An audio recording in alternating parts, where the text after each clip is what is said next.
Hello दोस्तों, स्वागत है आप सभी का हमारी एक और रोमांचक कहानी में।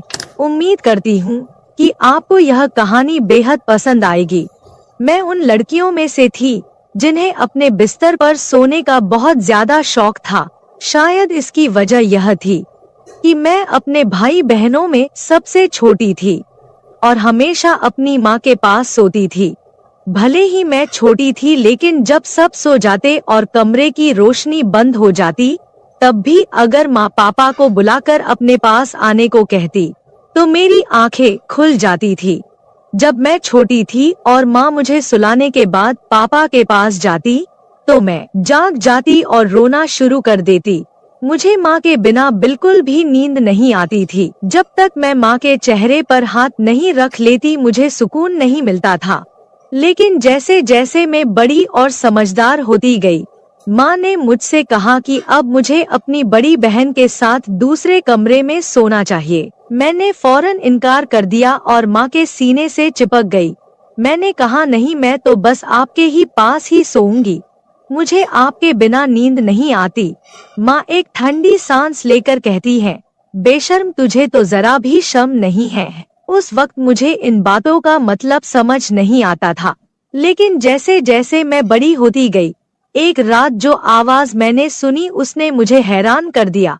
उस रात मैं अचानक जाग गई और जब माँ मुझे सुलाकर पापा के बिस्तर पर गई, तो मैंने कुछ अनजानी आवाजें सुनी। पहले तो मैंने सोचा कि माँ का पल्लू पकड़ लूं, लेकिन फिर चुपचाप आंखें बंद करके उन आवाजों को सुनने लगी। उन आवाजों ने मेरे कानों की लो को सुर्ख कर दिया। मैं खामोशी से आंखें बंद किए आवाजें सुनती रही और उसके बाद तो यह जैसे रोज का ही माहौल बन गया था। यह अनुभव मेरे लिए कुछ नया और अनोखा था, जिसने मुझे बहुत जल्दी समझदार और परिपक्व बना दिया। शायद इसलिए क्योंकि मैं बहुत ज्यादा सोचती थी और हर बात की तह तक जाने की कोशिश करती थी। मुझे भी धीरे धीरे शर्म महसूस होने लगी थी, इसलिए मैंने खुद ही उस कमरे में सोना शुरू कर दिया जहां मेरी बहनें सोती थी। मुझसे बड़ी 3 बहनें और 2 भाई थे।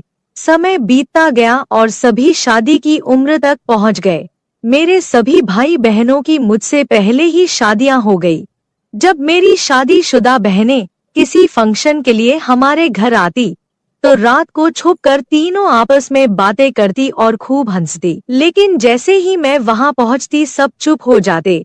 जब मैं उनसे पूछती कि क्या बातें हो रही है, तो वे मुझे कहते, तुम अभी छोटी हो जाओ। हालांकि मैं 18 साल की हो चुकी थी, लेकिन वे मुझे अभी भी बच्ची समझती थी। धीरे धीरे मैं इतने चतुर हो गई कि जब भी मेरी बहनें आती, तो मैं जानबूझकर सोने का नाटक करती और उनके बीच बिस्तर पर सो जाती। फिर वे तीनों बैठकर चटखारे लेते हुए आपस में बातें करती, जो पति पत्नी के बीच रात के अंधेरे में होती है। मेरी तीनों बहनें हमेशा आपस में सब कुछ साझा करती थी और साथ मिलकर शरारतें करती थी। मैं भी उनकी बातें सुनती थी और खुद को संयमित रखने की कोशिश करती थी। शादी के बाद की जिंदगी खुशियों से भर जाती है, यह बात मैं जान चुकी थी, इसलिए मेरे दिल में भी एक हलचल मचने लगी थी। मैं सोचने लगी कि काश मेरी भी शादी हो जाए, मेरा भी एक पति हो और वो मेरे साथ भी वही सब कुछ करे जो मेरी बहनों के साथ होता है। शादी के बाद ये सब जायज हो जाता है और इसमें सुकून भी मिलता है। यह सोच सोच कर मेरा दिल जोर जोर से धड़कने लगता था। पढ़ाई पर ध्यान देने की बजाय मैं शादी के बाद की ख्वाब देखने लगी।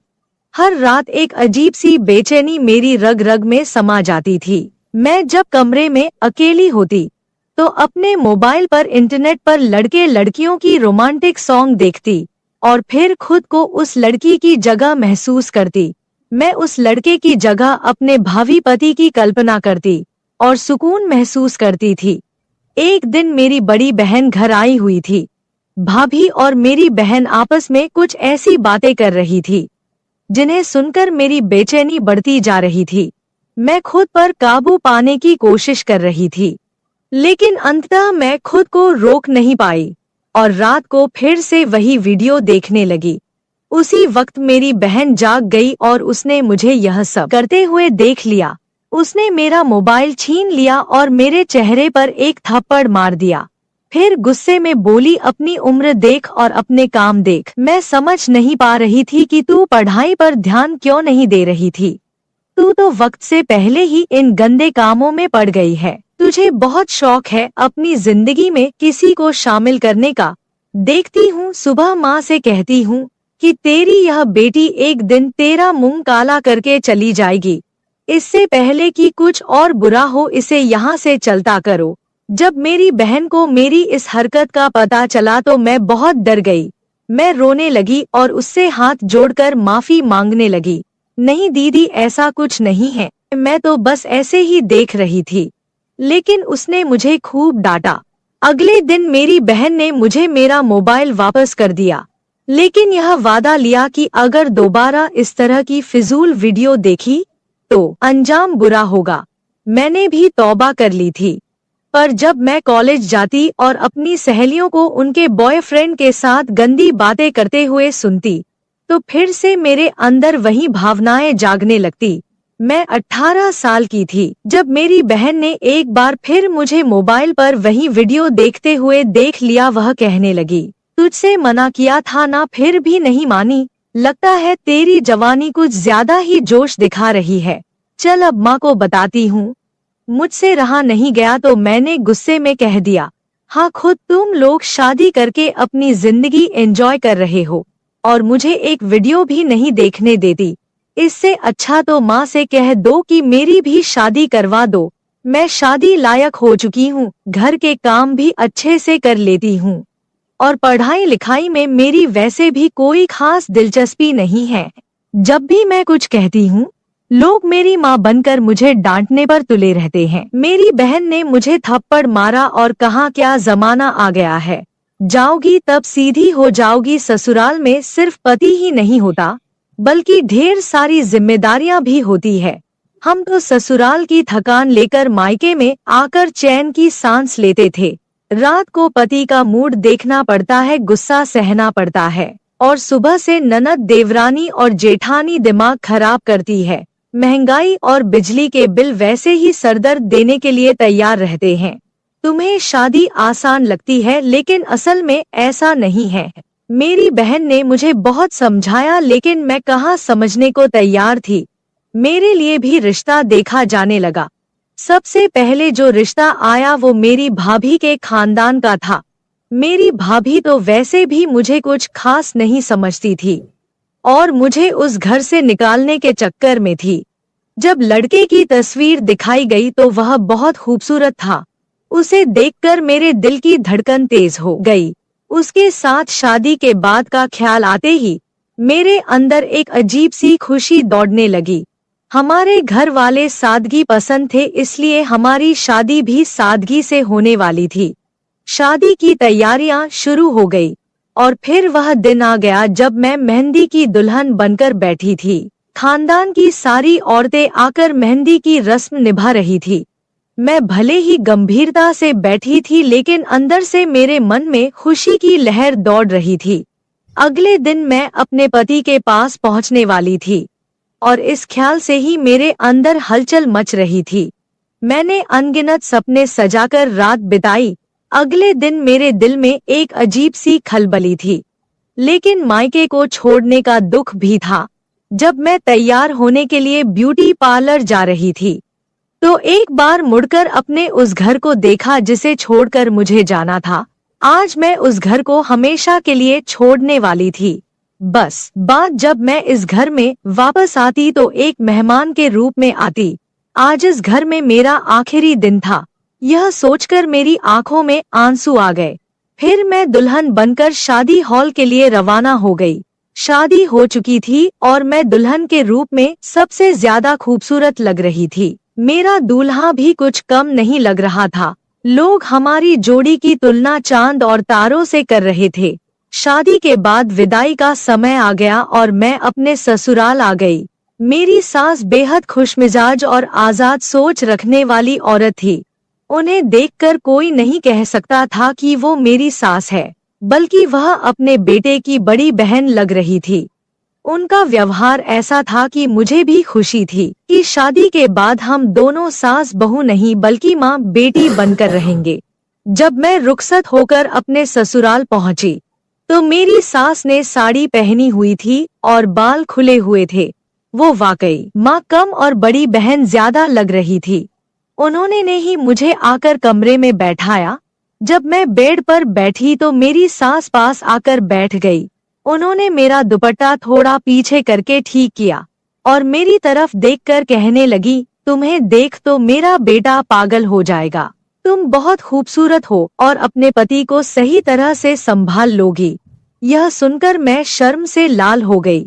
मैंने कभी सोचा भी नहीं था कि मेरी सास इस तरह की बातें कर सकती है। मैं मुस्कुराई तो वो कहने लगी, अरे बहू, मुझे बाकी सास जैसा मत समझो, मैं तुम्हारी दोस्त बनकर रहेंगी।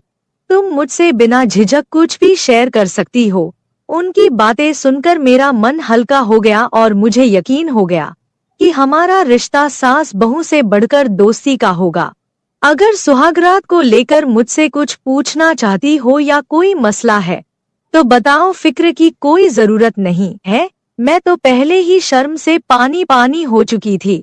मैंने सोचा था कि मेरे पति बहुत रोमांटिक होंगे और मेरी सारी इच्छाएं पूरी करेंगे, लेकिन मेरी सास ने सोने पर सुहागा कर दिया। मैंने उन्हें मना किया कि ऐसी कोई बात नहीं है, मुझे कुछ नहीं पूछना। फिर भी वो मेरे पास बैठ गई और वहां धीरे से कानों में बताने लगी कि पहली रात को लड़कों को कैसे खुश किया जाता है। मैं अपने चेहरे पर हया की लाली से जाए उनकी बातें सुनती रही। कुछ देर बाद जब सासू माँ कमरे से बाहर गई तो मैंने बाहर से आवाज सुनी। सास अपने बेटे से कह रही थी, बेटा, मेरी बहू को ज्यादा तंग मत करना। अगर मुझे सुबह शिकायत मिली तो मैं अपनी बहू को 1 महीने तक अपने पास बुला लूंगी। इस पर मेरे पति चुप थे। जब वे कमरे में आए तो मैं फौरन सिर झुकाकर बैठ गई। मेरे पति मेरे सामने आकर बैठे और जैसे ही उन्होंने मेरा घूंघट उठाया तो मेरे हुस्न की तारीफें करने लगे। उनकी तारीफ सुनकर मैं शर्म से मुस्कुराती रही। फिर उन्होंने मेरा हाथ पकड़कर सोने की अंगूठी मेरी उंगली में पहना दी और हाथ सहलाने लगे। मेरे भी जज्बात बेकाबू होने लगे। आखिर वो रात आ ही गई थी जिसका मैं कब से इंतजार कर रही थी। शायद ही कोई लड़की मुझसे ज्यादा सुहागरात के लिए बेताब हुई होगी। लेकिन जैसे ही मेरे पति मेरे करीब आए, उनके फोन पर एक कॉल आ गई। ये कौन था जो हमारी रात में खलल डाल रहा था? मेरे पति उस कॉल को देखकर गंभीर हो गए। वो फोन कान से लगाकर बालकनी में चले गए और काफी देर तक बातें करते रहे। मुझे समझ नहीं आ रहा था कि वह किससे बात कर रहे हैं। मेरे मन में अजीब अजीब ख्याल आने लगे। मैं उठकर उनके पीछे गई, लेकिन तब तक वे फोन बंद कर चुके थे। मेरा पति काफी परेशान नजर आ रहा था। मैंने पूछा, क्या हुआ, सब ठीक तो है ना? उन्होंने कहा, बॉस ने मुझे एजेंट के तौर पर दिल्ली जाने को कहा है। सुबह सवेरे एक बहुत जरूरी मीटिंग थी जिसके सारे दस्तावेज मेरे पास थे। यह प्रोजेक्ट भी मैंने ही तैयार किया था। वैसे तो यह मीटिंग 1 हफ्ते बाद होने वाली थी, लेकिन जिस स्तर के साथ मीटिंग थी, उन्हें रात में ही हर हाल में मुंबई पहुंचना था। इसलिए मुझे दिल्ली के लिए निकलना पड़ेगा ताकि सुबह की मीटिंग में समय पर पहुंच सकूं। मेरे सारे अरमानों पर जैसे पानी फिर चुका था। फिर सभी जाग चुके थे। सास तो पहले से ही तैयार थी और ससुर ने भी ढीला ढाला सा लिबास पहन रखा था। वैसे यह मानने वाली बात थी कि दोनों अपने जवान बेटे के माता पिता होने के बावजूद खुद भी बिल्कुल जवान लगते थे। मेरी सास जो न जाने सुबह शाम सुर्ख गुलाब खाती थी, उनके चेहरे की चमक देखकर मुझे लगता था कि मानो वो किसी रानी के समान हो। जब मेरे पति ने उन्हें बताया कि उन्हें इमरजेंसी में जाना पड़ेगा तो दोनों ही चिंतित हो गए। वे कहने लगे, मत जाओ, तुम्हारी बीवी क्या सोचेगी? आज तुम्हारी शादी की पहली रात है, खास रात है, मत जाओ।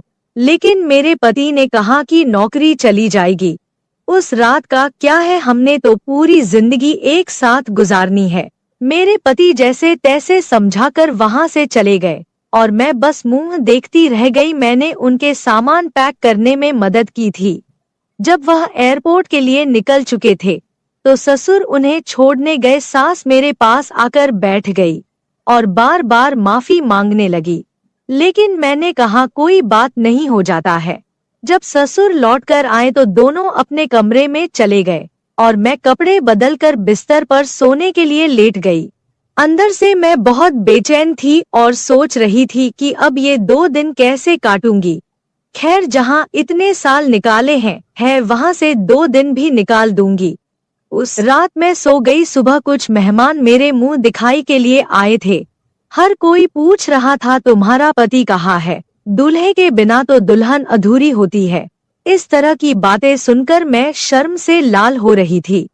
फिर मेरे मायके से मेरी बहनें और भाभियां आई। मेरी बहनें शरारत से पूछने लगी, बताओ कल रात क्या हुआ, कुछ हुआ भी या उससे पहले ही तुम्हारा पति चला गया। मैंने गहरी सांस लेकर अपने आप को संभाल लिया। मेरी बड़ी बहन मेरे पास आई और ताली बजाकर जोर से हंसी। उसने कहा, जैसे को तैसा, जितनी बेताबी तुम्हें थी, देखो तुम्हारे साथ क्या हुआ। मेरा तो बस नहीं चल रहा था, वरना अभी तुम्हारा गला दबा देती। फिलहाल 2 दिन बाद मेरे पति को वापस आना था। मुझे लगा कि ये 2 दिन पल झपकते ही गुजर जाएंगे।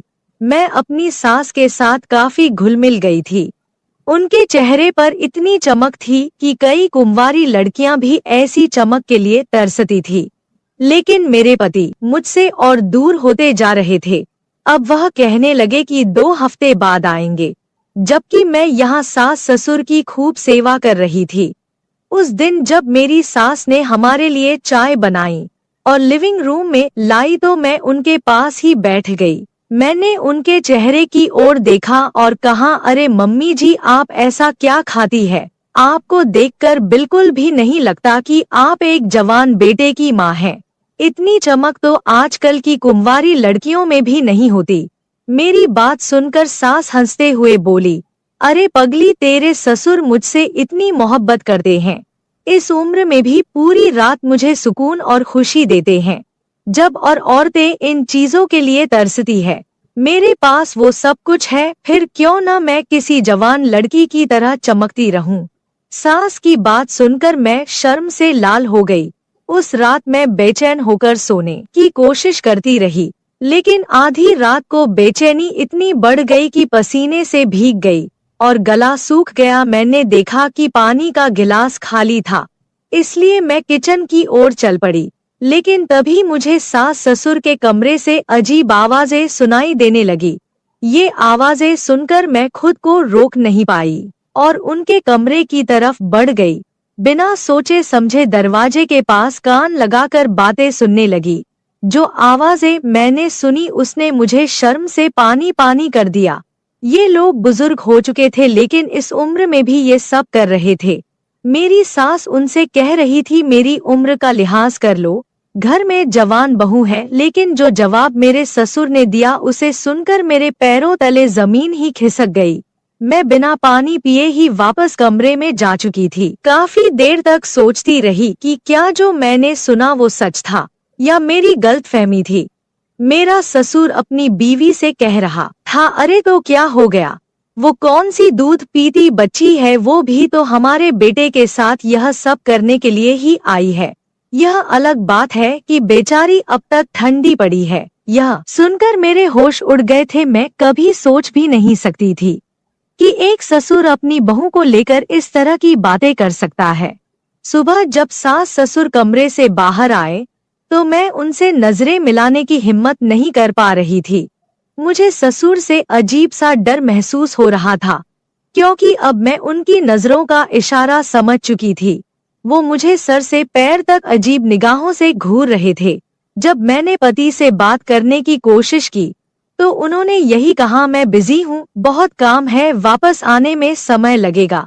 एक दिन सास का ब्लड प्रेशर बढ़ गया। वो कहने लगी, बहू किचन में दबा रखी है, जरा दूध में घोल कर दे दे, उससे मुझे सुकून मिलेगा। मैंने दूध का गिलास निकाला और उनके ब्लड प्रेशर की दवा में डालने के बजाय उसमें नींद की दवा में मिला दी, जिसे पीकर मेरी सांस चकराने लगी और मैं उन्हें कमरे में लेटा आई। लेकिन अब घबराहट हो रही थी। कि कहीं कुछ गलत न हो जाए। उसी वक्त मेरे पति का मेरी सास के फोन पर कॉल आया। उन्होंने कभी मुझे कॉल नहीं किया था। मैंने फोन उठाया और जैसे ही कान से लगाया, पति ने कहा, सुनो, अपनी बहू को बता दो कि मैं अब वापस नहीं आने वाला। मैंने यहाँ किसी और लड़की से चक्कर चला लिया है और वह मेरे बच्चे की माँ बनने वाली है। सुहागरात को भी उसी ने मुझे फोन करके दिल्ली बुलाया था। वह अमीर बाप की बेटी है और कह रही है कि अगर मैंने उससे शादी नहीं की तो मुझ पर केस कर देगी। यहाँ की पुलिस तो आप जानते हैं कितनी सख्त है।